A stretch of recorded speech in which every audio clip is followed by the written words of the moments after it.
The Bible in the book of Isaiah chapter number 6, starting from verse number 1, the Bible says that the year that King Uzziah died, I saw the Lord. Now today, I want to tell you that there are certain things in your life that must die so that God can manifest over your life. There are certain friendships, some certain relationships, some certain characters and behaviors in your life that must die so that God can manifest over your life. Isaiah was a prophet. He's a major prophet that we know in the Bible, and yet he had not encountered God until when King Uzziah died. And who was King Uzziah? If you look at the verse number 5, he says that, "Woe unto me, I am a man of unclean lips, because I have walked with men of unclean lips." So Uzziah was a man who was full of lies, who was full of unclean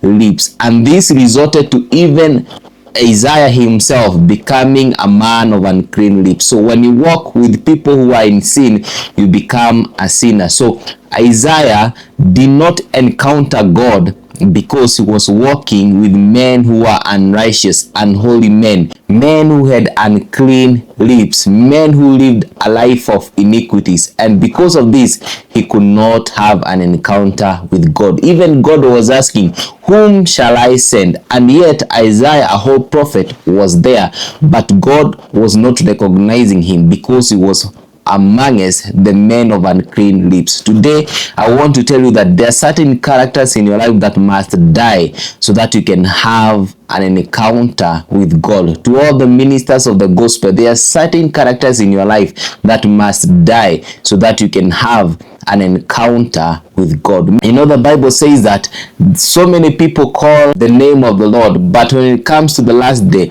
the Lord shall look at them and say that, "I do not know you." So today, you must change your character. The Bible says that the eyes of the Lord cannot behold iniquity. So change your ways. Present your bodies as a living sacrifice, holy and pleasing unto the Lord. For this is your true, proper act of worship. So living a life of righteousness and holiness is the only way to have true worship. Change your ways and you shall encounter the King of Kings. Be blessed.